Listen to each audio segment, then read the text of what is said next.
I remember the moment I hit rock bottom. I manhandled the bed laying on the floor, threw it against the wall, punched it as hard as I could, tears pouring down my face, while my children watched. And my son still reminds me, to this day, "Remember when you did that, Daddy?" We were all living in a one-bedroom apartment, all four of us, mold in the structure, sleeping on the floor, bills stacking up, and I was trying everything I knew to do to take care of my family, to get us into something better. And it still felt like the world was caving in on me. I was angry, frustrated. I told God, "I've been doing everything I can. Why is it still not enough?" And that moment, that breakdown, became my breakthrough. Because what he showed me changed everything. And by the end of this video, I'm going to reveal that same revelation to you. You ever feel like you're doing everything you can, reading books, trying to change your life, but your life still isn't producing the outcomes you know you're capable of? Like it's something holding you back. You know there's more, you can feel it, but you can't seem to reach it. And today, I'm going to give you clarity you've probably never heard before. And if you listen to this message to the very end, I believe you'll never be the same. Because the truth is, wealth is spiritual. Not partially, not occasionally, in the majority of ways, and I'm about to prove it. But let me warn you, this message might challenge some of the beliefs you've been carrying for years. It might confront the lies you didn't know were there. But it will also unlock the power and peace that have been buried under the weight of spiritual confusion and worldly conditioning. Most people think they're broke because of their job, their education, or the economy. But the truth is, poverty is often a spirit, a generational mindset, passed down like a curse. It might be you weren't taught how to handle money. You were spiritually conditioned to expect lack. That's why no matter how much you learn or how hard you work, you keep defaulting back to struggle. Because the real fight isn't with your bank account. It's with the invisible beliefs in your spirit. Poverty is familiar, comfortable, safe, even when it's killing your growth. It'll say things like, play it safe, don't risk it, just be thankful. And while gratitude is powerful, the enemy can twist it into contentment with stagnation. Until you confront the spirits of fear, unworthiness, and scarcity, they'll keep robbing you quietly, consistently, silently, and it won't leave until it's exposed. And once it is, you start to realize that it wasn't your boss, your neighborhood, or your market that was keeping you broke. It was what you believed about yourself and what God says you deserve. The way of the sinner is hard, the transgressor. Sin makes life heavy. It clogs your spirit. It interrupts your clarity. You're trying to move forward in life and in business, but your soul is dragging a spiritual anchor. You're trying to build your business the honest way, but you keep falling off track. Why? Because your spirit is leaking energy. That addiction you haven't dealt with, it's draining your discipline. That habit you keep going back to, it's killing your consistency. Even your attitude, if it's bitter, angry, or entitled, can block your blessings. It's hard to stay focused when your soul's in conflict, and you can't receive overflow when you're harboring darkness. Sin doesn't just make life harder, it makes spiritual alignment impossible. God resists the proud, and pride often disguises itself as independence. I got this, I'll figure it out. And that's not it. You need surrender, not strategy. So before you try another funnel or launch another product, ask yourself, am I spiritually aligned?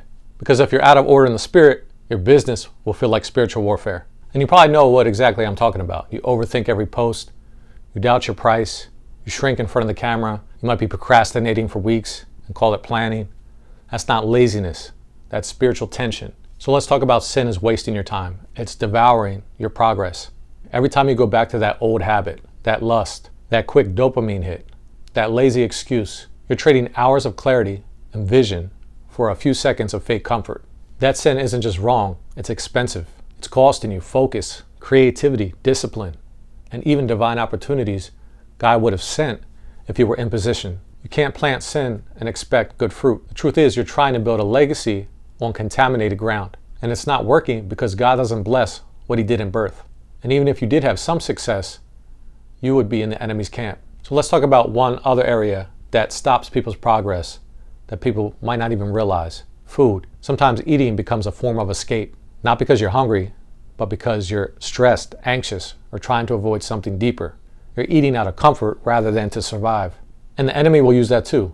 You start eating again out of emotion and not purpose. And over time, it dulls your energy, your clarity, and your consistency. Our ancestors used to go hours in between meals because they would have to hunt for their food.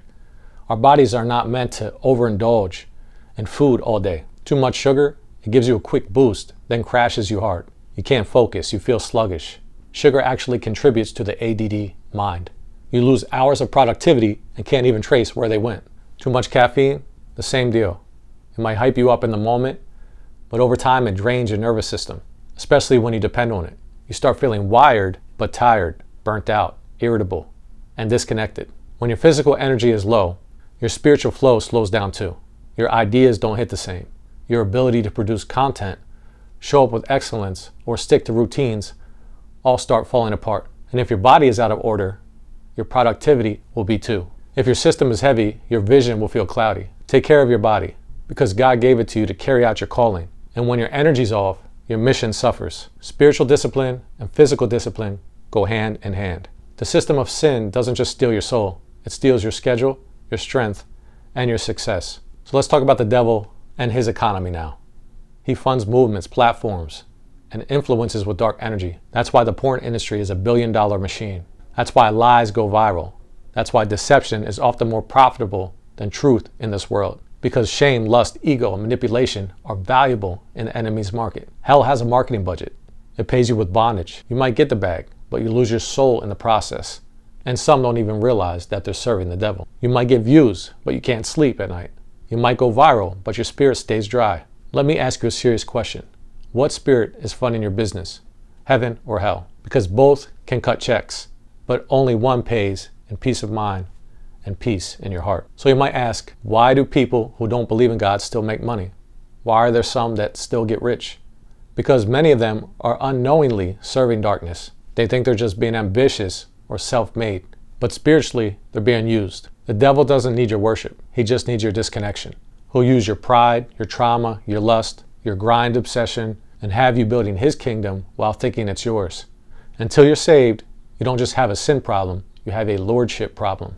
You're either led by the Spirit of God or led by the spirit of the world. So one thing I learned, Romans 8:11 says, if the spirit of him who raised Jesus from the dead dwells in you, he who raised Christ Jesus from the dead will also quicken your mortal bodies through his spirit who dwells in you. That word quicken means to energize, to restore, to bring back to life. This isn't just spiritual talk, it's real power. When you're drained, when your ideas feel flat, when your body is tired and your motivation is gone, the Holy Spirit has the ability to literally revive you. He will quicken your mortal body. That means your flesh, your focus, your physical energy. That same power that raised Jesus Christ from the dead is available to recharge your body, your mind, and your creative capacity. When you surrender and stay close to him, the Spirit doesn't just give you goosebumps. He gives you gas in the tank. That's supernatural productivity. If you've been exhausted, burnt out, trying to push through with flesh, remember this. You don't have to. You were never meant to. Let him quicken your body. Now back to that moment in the apartment. That moment broke me. I kept asking God, where's the money? Why isn't this working? And he whispered, you're trying to generate abundance without me. You can't do this without me. You want kingdom results without kingdom connection. And I thought I was spending enough time with him, but I wasn't spending quality time. I wasn't getting saturated in his love. And I realized I don't have the power to create sustainable wealth without the Spirit of God. You can hustle in your flesh and still feel stuck, or you can partner with God and step into overflow. You can't do this without him. It's not your grind, it's not your charisma, it's not your algorithm. It's his anointing that makes the difference. His favor opens the doors. His power multiplies the seed. And when he's in it, you don't just grow, you flow. But here's the deeper part of that revelation. It's not about doing more for God. It's about being more with God. You get more done. You get more done when you operate from his power, not your pressure. The strength you need, the wisdom, the clarity. It doesn't come from another tactic. It comes from his presence. Spending time with God isn't a religious box to check. It's where you plug into the source. The more you dwell on his love, the more confidence, direction, and peace you carry into your business. That's where divine downloads happen. That's where your anxious thoughts get replaced with strategy. That's where you stop reacting and start building with purpose. When I made time with him my priority, before the content, before the audience, before the numbers, everything shifted. The fruit came faster. The work felt lighter because I wasn't running on fumes. I was flowing in fellowship. So don't just hustle to meet deadlines. Abide in the one who already finished the work. Because God doesn't just provide the power, he is the power. And if you're making money without him, hear me, it's in vain. You might gain the world and lose your peace. You might stack up numbers and still feel empty. Because money without meaning is just noise. God doesn't want you just to get rich if you're called to be rich. He wants you to reign. He wants you to be free while you build, full while you create. If he's not at the center, it won't last. And if you think you don't need him, you're building on sand. Eventually the storm comes, and only what's built on the rock survives. So some quick scriptures to back everything we talked about up. For remember the Lord your God, for it is he who gives you the power to produce wealth. That one verse settles the argument. You can try all you want, but if God doesn't breathe on it, it won't multiply with meaning. Your gifts alone won't sustain you. His grace will. Proverbs 10:22 says, the blessing of the Lord makes rich, and he adds no sorrow with it. You can grind your way to riches, but if you're exhausted, anxious, and disconnected from God, it's not true wealth. Real abundance in God brings peace. Matthew 6:33 says, seek first the kingdom of God and his righteousness, and all these things shall be added unto you. When you seek him first, before success, before marketing, before the money, he adds everything you need. His power, his presence, strategies, clients, clarity, energy, and even divine connections. And Psalm 1 says, the person who meditates on the word day and night is like a tree planted by streams of water, which yields its fruit in season, and whose leaf does not wither. Whatever they do prospers.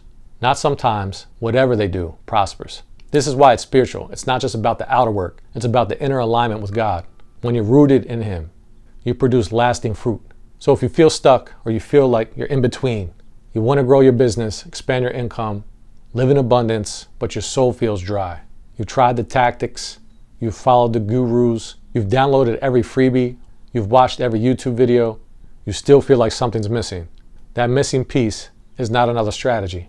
It's spiritual power. So true abundance starts when you stop building alone. It begins when you stop chasing performance and start walking in presence. The presence of God is not just a place of peace, it's the birthplace of your purpose, your vision, and your breakthrough.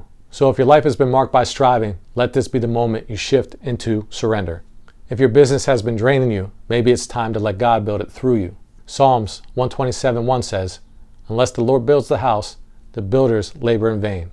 I've labored in vain before.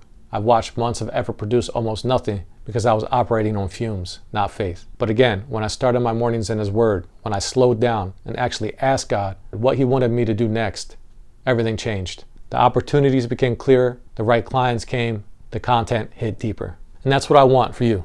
Not just to make more money, but to experience more peace while you make it. So here's my challenge for you. Before you chase another tactic, get closer to God. Before you download another strategy, seek God's voice. Because if the foundation is spiritual, the fruit will be inevitable. And that's it for this video. If this video has somehow changed your life, don't forget to like, comment, and subscribe.